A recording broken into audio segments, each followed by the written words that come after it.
അങ്ങനെയല്ല പറഞ്ഞത്. ഞാൻ കോർപ്പറേഷൻ ഇലക്ഷന് മത്സരിക്കാൻ എനിക്ക് താല്പര്യം ഉണ്ടായിരുന്നില്ല. ഞാൻ ഇവിടുത്തെ സംസ്ഥാന വൈസ് പ്രസിഡൻ്റാണ് ഭാരതീയ ജനതാ പാർട്ടിയുടെ. അതുകൊണ്ട് ഞാനിവിടെ വാർഡിൽ മത്സരിക്കുന്ന സ്ഥാനാർത്ഥികൾക്ക് വേണ്ടി 10 പേർക്ക് വേണ്ടി പ്രവർത്തിക്കാമെന്നതായിരുന്നു ആദ്യത്തെ കാര്യം. പിന്നെ എന്നെ മത്സരിക്കാനായിട്ട് പെട്ടെന്ന് പറയുമ്പോൾ വിസമ്മതിച്ച വ്യക്തിയായിരുന്നു ഞാൻ.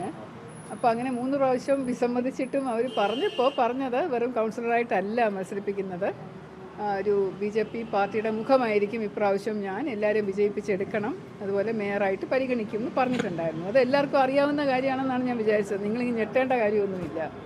അത് ഞാൻ പറഞ്ഞത് ഇപ്പം ഇലക്ഷൻ കഴിഞ്ഞിട്ട് ഇത്രയും നേരമായി ഒരു പാർട്ടി ജയിച്ചു വന്നു. ഒരു സ്ഥലത്തും എക്കാലം ഇല്ലാതിരുന്നൊരു ചരിത്ര നേട്ടം ഭാരതീയ ജനതാ പാർട്ടി നഗരസഭയിൽ നേടിയെടുത്തു. അതിലൊക്കെയാണ് ഞാനിപ്പം ചാരിതാർത്ഥ്യവും സന്തോഷവും കണ്ടെത്തുന്നത്.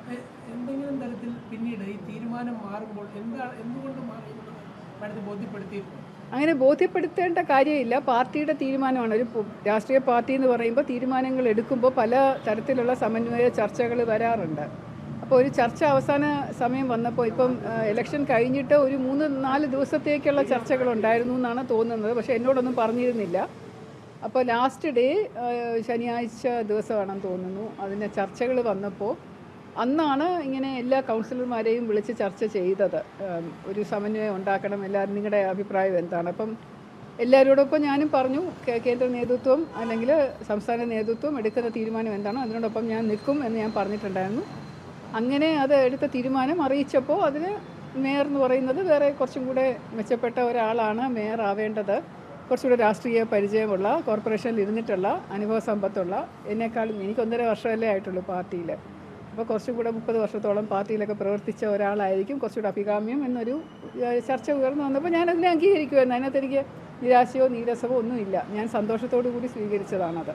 ഇങ്ങനെ ഒരു പരിഗണന ആദ്യം ഉണ്ടായിരുന്നു. അത് ഇലക്ഷൻ്റെ സമയത്തൊക്കെ അങ്ങനെ തന്നെ കേട്ടിരുന്നു. അതിനുശേഷം ഇങ്ങനെ മാറിയപ്പോൾ അതിനുള്ള കാരണം പാർട്ടിക്കുണ്ടായിരുന്നു എന്ന് തന്നെ ഇപ്പോഴും ഞാൻ വിശ്വസിക്കുന്നു.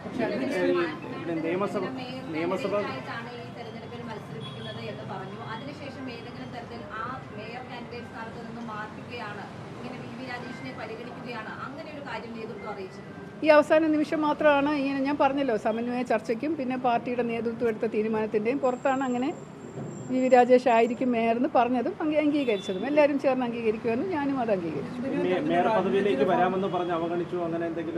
ഒന്നും ഇല്ലെന്നേ, അതൊക്കെ നിങ്ങൾ പറയുന്ന കഥകളല്ലേ. അങ്ങനെ അവഗണിക്കപ്പെട്ടതായിട്ടോ അങ്ങനെ എന്താണ് ചതിച്ചതായിട്ടോ ഒന്നും എനിക്ക് തോന്നുന്നില്ല. അതല്ല ഉണ്ടായത്.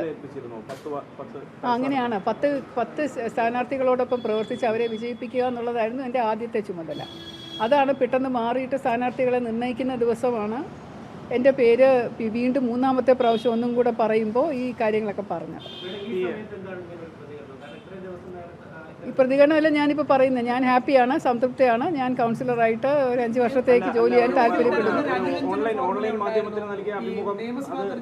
മോനെ, ഒരു അനുരഞ്ജനം വേണ്ടി വരുന്നത് എപ്പോഴാണ്? എന്തെങ്കിലും ഒരു പ്രശ്നം ഉണ്ടാകുമ്പോഴാണ്. ഈ പ്രശ്നങ്ങൾ ഉണ്ടായിട്ടില്ല, അതുകൊണ്ട് അനുരഞ്ജനത്തിന്റെ ആവശ്യമില്ല. നിങ്ങൾ പറയുന്നു, വാർത്തകൾ പറയുന്നു, എനിക്കറിയില്ല അതിനെപ്പറ്റി. നിങ്ങൾ തന്നെ അതിന് മറുപടി പറയുന്നു. വാർത്തകൾ പത്രക്കാർ പറയുന്ന വാർത്തകളെ ഞാനും അറിഞ്ഞിട്ടുള്ളൂ, അല്ലാതെ ഒരു വാർത്ത ഞാൻ കേട്ടിട്ടുമില്ല, എനിക്ക് അതിനെപ്പറ്റി അറിയുകയില്ല. പാർട്ടി ഇതുവരെ നിർദ്ദേശിച്ചിട്ടില്ല, എനിക്ക് താല്പര്യമില്ല, ഒന്നും നടന്നിട്ടില്ല. എനിക്ക് വലിയ താല്പര്യം, എനിക്കിനിയിപ്പോൾ ഒരു മത്സരത്തിന് ഒരു തിരഞ്ഞെടുപ്പിൽ മത്സരിക്കാൻ താല്പര്യമില്ല. കാരണം ഇതൊരു താഴെത്തട്ടിലുള്ള ഒരു അനുഭവം, ഏറ്റവും കൂടുതൽ പ്രവർത്തിക്കാനുള്ള ഏറ്റവും താഴത്തെ ഒരു അനുഭവം എനിക്ക് കിട്ടി എന്നുള്ളതിൽ ഞാൻ സന്തുഷ്ടയാണ്. ഇവിടുന്ന് തുടങ്ങി എന്നുള്ളതിൽ ഞാൻ ഹാപ്പിയാണ്. ഇനിയിപ്പോൾ ഈ ശാസ്തമംഗലം വാർഡ് ഞാനൊരു മെച്ചപ്പെട്ട വാർഡാക്കി മാറ്റിയെടുക്കട്ടെ 5 വർഷം കൊണ്ട്. അതാണ് എൻ്റെ താല്പര്യം. ഇതാണ് ചാരിതാർത്ഥ്യം. ഒട്ടുമില്ല. അങ്ങനെ പറ്റിക്കപ്പെടേണ്ട സാഹചര്യമേ ഇല്ല. അതെന്താ അറിയോ, നിങ്ങൾക്ക് അങ്ങനെ ചിന്തിക്കാൻ പറ്റൂ, എനിക്കങ്ങനെയല്ല. ചില സാധാരണ ജനങ്ങൾക്ക് ഇതുപോലെ പറ്റിക്കപ്പെട്ടു, ചതിക്കപ്പെട്ടു എന്നൊക്കെ ചിന്തിക്കാൻ പറ്റും.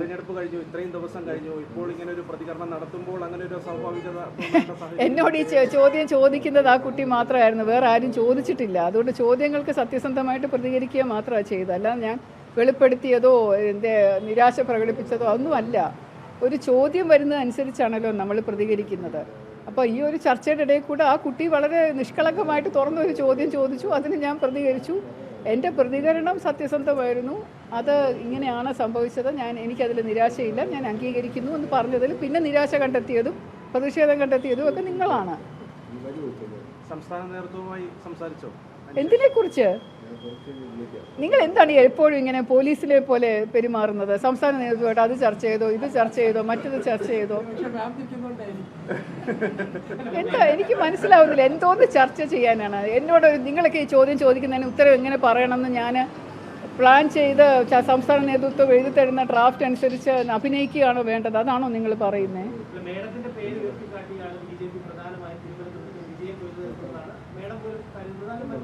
ഞാൻ കരുതുന്നില്ല അങ്ങനെ. ഞാൻ അങ്ങനെ കരുതുന്നില്ല. ഒരുപാട് പേര് ആത്മാർത്ഥമായിട്ട് പ്രവർത്തിച്ചു. എനിക്കറിയില്ല എന്നോട് ഇങ്ങനെ പറഞ്ഞിരുന്നത് പോലെ മറ്റാരോടെങ്കിലും പറഞ്ഞിരുന്നു എന്നുള്ള കാര്യം പോലും എനിക്കറിയില്ല. ഇത് എൻ്റെ കാര്യമാണ് ഞാൻ പറഞ്ഞത്. അത് ഞാൻ രാഷ്ട്രീയക്കാർക്ക് ചേരാത്ത ഒരു ഓണസ്റ്റി എനിക്കുണ്ട്, ഒരു സത്യസന്ധതയും ഒരു ഇൻറ്റഗ്രിറ്റിയും എനിക്കുണ്ട്. അതുകൊണ്ട് സത്യസന്ധമായിട്ട് പറയാനേ എനിക്കറിയൂ. എനിക്ക് കിടന്ന് വരവാൻ അറിയില്ല. അതുകൊണ്ട് ഞാൻ പറയുന്നത് സത്യമാണ്. ഇങ്ങനെ പറഞ്ഞിരുന്നു, അത് ബാക്കി പറഞ്ഞിരുന്നു എന്നറിയില്ല. ഞാൻ ആത്മാർത്ഥമായിട്ട് അതിനുവേണ്ടി പ്രവർത്തിച്ചു. ഞാനിപ്പോൾ BJP ഭരണം പിടിച്ചെടുത്തതിൽ വളരെയധികം സന്തോഷമുണ്ട് എനിക്ക്. ഇതൊരു ചരിത്ര നേട്ടമാണ് ഭാരതീയ ജനതാ പാർട്ടിയെ സംബന്ധിച്ചിടത്തോളം. ഭാരതീയ ജനതാ പാർട്ടിക്ക് മാത്രമേ ഇനിയും ഈ തിരുവനന്തപുരം കോർപ്പറേഷൻ നല്ല രീതിയിൽ കൊണ്ടുപോകാൻ പറ്റുള്ളൂ എന്ന് ഞാൻ വിശ്വസിക്കുന്നു. ഇനി ഇവിടെ ഒരു ഭരണം ഉണ്ടാവുകയാണെങ്കിലും അത് ഭാരതീയ ജനതാ പാർട്ടി തന്നെ സംസ്ഥാനം ഭരിക്കണമെന്ന് ആഗ്രഹിക്കുന്ന വ്യക്തിയും കൂടിയാണ് ഞാൻ. അതിനുവേണ്ടി ഏറ്റവും നല്ല കാൻഡിഡേറ്റ്സിനെ നിർത്തട്ടെ, ജയിച്ചു വരട്ടെ, നിങ്ങളെല്ലാവരും കൂടെ സപ്പോർട്ട് ചെയ്ത് അത് സാധ്യമാക്കി തരൂ എന്ന് മാത്രം. അതിനോടൊപ്പം ഞാൻ ഉണ്ടാവും, പ്രവർത്തനത്തിൽ ഞാൻ മുൻപന്തിയിലുണ്ടാവും. ഇവിടെ ആര് സ്ഥാനാർത്ഥിയായിട്ട് നിന്നാലും ഞാൻ കൂടെ നിൽക്കും, പ്രവർത്തനത്തിലുണ്ടാവും, എല്ലാവരുടെയും ഒപ്പം ഭാരതീയ ജനതാ പാർട്ടിക്ക് വേണ്ടി പ്രവർത്തിക്കും എന്നതാണ് എനിക്ക് സന്തോഷം എന്നേ ഞാൻ പറഞ്ഞുള്ളൂ. അല്ലാതെ എനിക്ക് വ്യക്തിപരമായിട്ട് ഒരു താല്പര്യവും ഇല്ല. അതെനിക്കറിയില്ല, ഞാൻ ചോദിച്ചിട്ടില്ല. ഞാൻ ഈ പിന്തുണ ചോദിച്ച് നടക്കുന്ന സ്വഭാവം എനിക്കില്ല. ഞാൻ ആത്മാർത്ഥമായിട്ട് എല്ലാവർക്കും വേണ്ടി പ്രവർത്തിച്ചു, ഭാരതീയ ജനതാ പാർട്ടിക്ക് വേണ്ടി പ്രവർത്തിച്ചു. ഇത്രവേ എനിക്ക് തൽക്കാലം പറയാൻ പറ്റുള്ളൂ. എന്തിനാ വിളിക്കുന്നതെന്നാണ് ഞാൻ ചോദിക്കുന്നത്. ഈ പ്രതികരണം എന്ന് പറയുന്നത് നിങ്ങൾ പറയുന്ന പോലെയുള്ള പ്രതികരണമല്ല. ഇതിങ്ങനെ എല്ലാവർക്കും അറിയാവുന്ന ഒരു കാര്യം ഞാൻ പറഞ്ഞതാണ്. തിരുവനന്തപുരത്തെ ജനങ്ങൾക്ക്, ശാസ്തമംഗലത്തെ ജനങ്ങൾക്കും എല്ലാവർക്കും അറിയാവുന്ന ഒരു കാര്യം ഇതായിരുന്നു. അത് ശരിയാണ് എന്ന് ഞാൻ പറഞ്ഞതാണ്. അതിൽ എനിക്ക് നീരസമില്ല, വിഷമമില്ല, പ്രതിഷേധമില്ല, ഒന്നുമില്ല. ഇതിനൊരു പരിഹാരം ആവശ്യമില്ല, പ്രതിസന്ധിയല്ല. വളരെ സന്തോഷമായിട്ട് സ്വീകരിച്ച, ഇരു കൈയും നീട്ടി സ്വീകരിച്ച് ഞാൻ സപ്പോർട്ട് ചെയ്യുന്ന ഒരാളാണ് ഇപ്പോഴത്തെ മേയർ. VV രാജേഷിനെ ഞാൻ പൂർണ്ണമായിട്ട് പിന്തുണയ്ക്കുന്നു. ആശാനാഥ് എൻ്റെ കുഞ്ഞു മോളെ പോലെയാണ്, അനിയത്തിയെ പോലെയാണ്. എനിക്ക് ആ മോളോടും വലിയ സ്നേഹമാണ്. ഇവരെ രണ്ടുപേരെയും ഞാൻ പറഞ്ഞല്ലോ, അനിയൻ്റെ സ്ഥാനത്ത് നിന്ന് സപ്പോർട്ട് ചെയ്ത ആളാണ്. ഒരു കാലത്ത് അന്ന് തെരഞ്ഞെടുപ്പിന് മുമ്പ് VV രാജേഷ് മേയർ ആവണമെന്ന് ആഗ്രഹിച്ച ആളാണ് ഞാൻ. പ്രവർത്തിക്കുമ്പോൾ ഞാൻ VV രാജേഷിനെ കാണുമ്പോഴൊക്കെ മേയറായിട്ട് വരണം കേട്ടോ, മേയറായിട്ട് വരണം കേട്ടോ എന്ന് എത്ര പ്രാവശ്യം പറഞ്ഞിട്ടുണ്ടെന്ന് നിങ്ങൾ തന്നെ ചോദിച്ചു നോക്ക്. അങ്ങനെ ആയിരുന്നു ഞങ്ങൾ തമ്മിലുള്ള ബന്ധം. ഇപ്പോഴും അങ്ങനെ തന്നെയാണ്. അപ്പോൾ അതിനൊന്നും ഒരു മാറ്റവും ഇല്ല. ഇപ്പോഴും വളരെ സന്തോഷമായിട്ട് തന്നെ ഭാരതീയ ജനതാ പാർട്ടി ഭരിച്ച് തെളിയിച്ചു തരും എങ്ങനെയാണ് ഒരു നല്ല കോർപ്പറേഷൻ ഉണ്ടാക്കിയെടുക്കുക എന്നുള്ളത് തെളിയിക്കാൻ പോവുകയാണ്.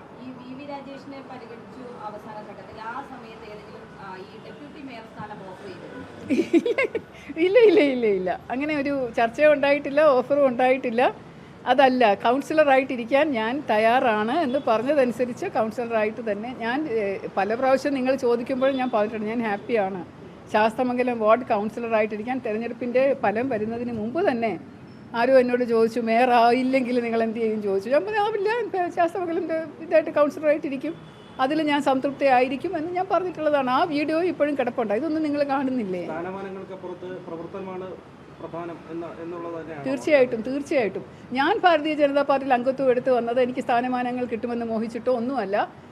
ഭാരതത്തിലുടനീളം ഉള്ള ഒരു വികസനവും ഒരു നല്ല ഡെവലപ്മെൻറ്റും, നമ്മുടെ രാജ്യം എന്ന് പറയുന്നത് മുന്നോട്ട് കുതിക്കുകയാണ്. പക്ഷേ കേരളം എന്ന് പറയുന്ന ഇരുട്ടിലേക്ക് ആണ്ടാണ്ട് പോകുന്നത് കണ്ട് വിഷമിച്ച ഒരു വ്യക്തി എന്നുള്ള നിലയ്ക്ക് ഭാരതീയ ജനതാ പാർട്ടി കേരളത്തിൽ വരണം എന്നുള്ള ആഗ്രഹം കൊണ്ട് മാത്രമാണ് ഞാൻ ഈ പാർട്ടിയിൽ അംഗത്വം എടുത്തത്, അതിൽ പ്രവർത്തിക്കുന്നത്, അഭിമാനപൂർവ്വം തല ഉയർത്തി നിൽക്കുന്നതും അതുകൊണ്ട് തന്നെയാണ്. ഈ പാർട്ടിക്ക് വേണ്ടിയിട്ട് എനിക്കൊരു താല്പര്യവുമില്ല. ഈ പാർട്ടി ജയിച്ചു വരണം, ഇവിടെ ഭരണം BJPയുടെ ഉണ്ടാവണം. ഇത് മാത്രമാണ് എൻ്റെ ആഗ്രഹം.